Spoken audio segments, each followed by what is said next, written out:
Hello বন্ধুরা, আমি আজকে আবার একটা নতুন ভিডিও নিয়ে আপনাদের সাথে শেয়ার করতে এসেছি। আমার এই ফুলটি দেখুন, কালারটি। আমার আজকে এই ফুলটা একদমই নতুন গাছে ফুটেছে, একদম প্রথম ফুল। এই যে কড়ি রয়েছে, এটা কিন্তু আমার একটা ডাল খেতে ফুলটা তৈরি করা গাছটি। এবার আজকে আমি আপনাদের সাথে একটা কোয়ালিটি ফুল, মানে খুব সুন্দর একটা সার নিয়ে আপনাদের সাথে আমি ভিডিওটি করছি। এবার আমি আপনাদেরকে বলছি, দেখুন কত কুড়ি আছে, প্রত্যেকটা গাছে কুড়ি।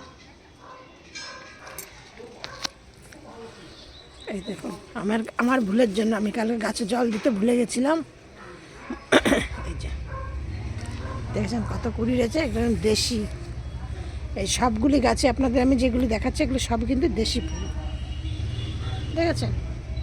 এবার আমি আপনাদের সাথে বলছি, আমি চম্পা ব্লগ থেকে ভিডিওটি করছি, আমি চম্পা বলছি। আমার এই ভিডিওটি আপনারা প্রথম থেকে শেষ পর্যন্ত দেখবেন এবং একটি শেয়ার, লাইক, কমেন্ট করবেন। একটা লাইক করলে আমার একটু ভালো লাগে যে হ্যাঁ, আমার ভিডিওটি আপনারা একটু দেখছেন। দিয়ে নিয়ে একটি করে লাইক করবেন, আর নতুন বন্ধুদের বলছি একটা সাবস্ক্রাইব করবেন, করে পাশের বেলটি বাজিয়ে দেবেন। আর আমি প্রতিদিন রাত্রিবেলায় 8টা থেকে 8:30টার মধ্যে ভিডিও ছাড়ি। দেখুন এই শীতও আমার প্রচুর কুড়ি গাছে, দেখুন প্রত্যেকটা ডালে ডালে কত কুড়ি রয়েছে, দেখেছেন। এবার আমি আপনাদের সাথে শেয়ার করছি আমি কোয়ালিটি সারটা আমি কী দিয়ে তৈরি করছি। কিন্তু আমি কোনো মানে ঘরে তৈরি করাই সার, কিন্তু মানে বাজার থেকে, আমার দোকান থেকে কেনা সার না, আমি ঘরে তৈরি করেছি। সেই সারই আপনাদের সাথে শেয়ার করব। সেই সার দিয়েই আমার দেখুন গাছে কত কুড়ি, প্রত্যেকটা গাছে কুড়ি। আপনারা কোন গাছটার কথা বলবেন না বলুন, প্রতিটা গাছে কুড়ি। এবার বলছি আমি কোয়ালিটি এটা সারটা আমি কী দিয়ে তৈরি করেছি।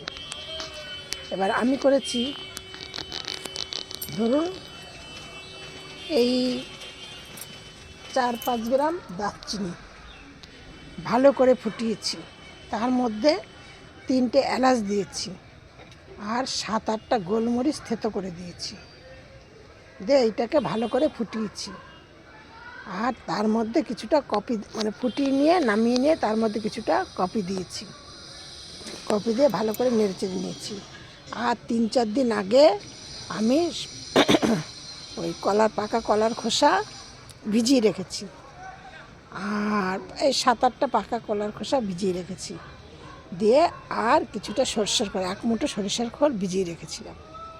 দিয়ে এবার ওইগুলোকে দিয়ে আমি সব একসাথে ওই মিক্সড করে নিয়েছি। ওই মানে এলাচ, দারচিনি যেগুলো করেছি ওইগুলোকে দিয়ে মিক্সড করে নিয়েছি। নিয়ে আমি প্রত্যেকটা গাছের গোড়ায় মানে 2 কাপ করে জল দিয়ে দিয়েছি। এবার এর মধ্যে আবার আছে যেগুলো বড় টব 10 ইঞ্চি 12 ইঞ্চি, সেগুলির জন্য 3 কাপ করে জল দিয়েছি।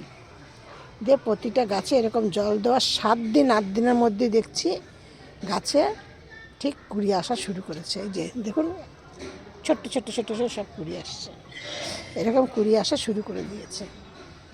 আর ফুলটির কালারটা দেখুন, আর মানে প্রতিটা গাছেরই চেহারাটা মানে অন্যরকম হয়ে গেছে, পাতা পুতা সব মানে অন্যরকম। আর কি করেছি, ওইটা আমি দিয়েছি। দিয়ে ঠিক আমি মানে 5-6 দিনের মাথায় আবার কি করেছি, কিছুটা নিম পাতা থেতো করেছি, তার মধ্যে আমি অ্যালোভেরা জেল দিয়েছি, আর দিয়ে আর কিছুটা হলুদ দিয়েছি। এই 3টে জিনিস একসাথে মানে মিক্সড করেছি। মিক্সড করে নিয়ে ভালো করে ছেঁকে নিয়েছি। ছেঁকে নিয়ে তার মধ্যে অনেকটা জল মিশিয়ে সে প্রত্যেকটা গাছে স্প্রে করে দিয়েছি। দেখুন আমার যে এই যে গাছগুলো, কোনো গাছের গোড়ায় মানে পাতায় পাতায় কোনো জায়গায় কোনো রকম কোনো মানে পোকা, মিলিবাগ এই সেই কিচ্ছু পাবেন না। এই সময় তো সব গাছই এরকম হয়, পোকা পোকা ধরে। মিলিবাগ মানে জবা গাছের জন্য এই সময়, পদ্ম ফুল গাছের জন্য একদম মানে শত্রু। কিন্তু আমার মানে একটা গাছও এইসব কিচ্ছু পাবেন না। দিয়ে এইগুলো করেছি আমি। এবং এইটা আমি যে করে এখন ভালো উপকার পেয়েছি। আমি এইটাই একদিনই করলাম আর কি, করেই আমি দেখছি ভালো উপকার পেয়েছি। আমি এবার থেকে 15 দিন বাদে বাদে এইটা করব। আর ওই সারটা যেটা আমি ওই দারচিনি, এলাচ, তারপর গোলমরিচ, লবঙ্গ, তারপরে ওই কপি, কলার খোসা, এইসবগুলি যেগুলি ভিজিয়ে দিয়েছি খোল, ওইগুলি 15 দিন বাদে দেবো। ধরুন 15 দিন বাদে, মানে এইটা 15 দিন বাদে, ওইটা 15 দিনের মধ্যে, মাঝখানে মানে এবার ঘুরিয়ে ফিরিয়ে হিসাব করে দেব। আর মানে দিনে মানে একদিন দুদিন বাদে বাদে দিনে একবার করে প্রত্যেকটা গাছকে ভালো করে চান করিয়ে দেবেন এই সময়। মানে এইভাবে জলটা দেবেন, গাছটা যেন পুরো হয়ে যায়, চান হয়ে যায়। আর এই সময় গাছের খুব প্রবলেম দেখা দেয়। কি প্রবলেম দেখা দেয়? রাত্রেবেলা কুয়াশা পড়ে। আর এখন সে গ্রীষ্মকালের মতো অত রৌদ্রের জল নেই, দিনে সূর্যের তাপ অনেক, রৌদ্রের তাপ অনেক কম থাকে। আর রাত্রেবেলা কুয়াশা পড়ে, যার জন্য গাছের গোড়া মোটামুটি সেরকম আর কি গ্রীষ্মকালের মতো শুকোয় না। ওই জন্য আপনাদের এখন একটু বুঝে জল দিতে হবে। কারণ জলটা দেওয়ার কারণ এইটাই, বুঝে বুঝে জল দেওয়ার কারণ হলো এইটাই যে যেন হয় হলো, গাছের যদি বেশি জল হয় তাহলে কিন্তু গাছের প্রবলেম দেখা দেবে। গাছের পাতা হলুদ হয়ে যাবে, পড়ে যাবে, ফুল সাইজে ছোট হবে, তারপরে পাতা মানে খারাপ হবে, তারপরে গাছের গোড়ায় জল জমতে জমতে দিয়ে শেকড় নষ্ট হয়ে যাবে, শেকড় নষ্ট হয়ে গাছের আস্তে আস্তে ধীরে ধীরে মারা যাবে। এইসব অনেক কিছু প্রবলেম দেখা দেবে। দিয়ে এবার আপনারা সেইভাবে বুঝে বুঝে জল দেবেন। আর আমি যেদিন চান করাই সেদিন তো চান করানোর পরে আবার ধরুন গাছের গোড়ায় তো জল, টবের মধ্যে তো জল পড়ে, আমি ওই জন্য আর পরের দিনকার গাছে জল দিই না, তারপরের দিন আবার জল দিই। দিয়ে এই হলো একটা কথা। কোয়ালিটি সারটা আপনারা দেবেন, দিয়ে দেখবেন ওই কোয়ালিটি সারের জন্য গাছের খুবই মানে উপকার আর কি, খুবই ভালো। আমার এই ভিডিওটি শেষ পর্যন্ত দেখবেন। সব ভিডিওর মতো আজকে আমি আপনাদেরকে বলছি, আপনারা সব ভালো থাকুন, সুস্থ থাকুন। নেক্সট ভিডিও আবার করব, কিন্তু তার আগে আমি আমার বাগানটাকে সব ফুল গাছ ফাছ সব একটু ঘুরিয়ে দেখিয়ে দিচ্ছি।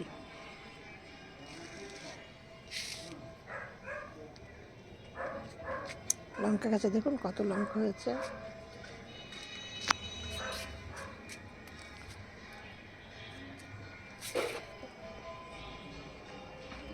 আমি এরপর আবার একটা চন্দ্রমল্লিকা গাছ নিয়ে আমি ভিডিও করেছি, কিন্তু সবাই আবার বলছে চন্দ্রমল্লিকা গাছ নিয়ে আবার ভিডিও করার কথা। এরপরে কালকে পরশু একটা চন্দ্রমল্লিকা গাছ নিয়ে ফুল নিয়ে আবার একটি ভিডিও করব। দেখেছেন ফুলগুলো?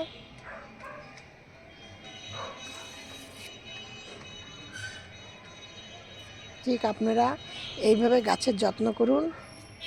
দিয়ে আর একটা কথা আমি আপনাদের সাথে, আচ্ছা এটা আমি আবার কালকে আপনাদের সাথে শেয়ার করব। আজকে আমার ভিডিওটি অনেক বড় হয়ে যাচ্ছে, এত বড় হলে আমি ভালো বলতে পারি না, আপনাদের ধৈর্য থাকবে না মানে ভিডিও দেখার, যার জন্য আমি আজকে আর বলবো না, আমার ভিডিওটি অনেকটা বড় হয়ে যাবে।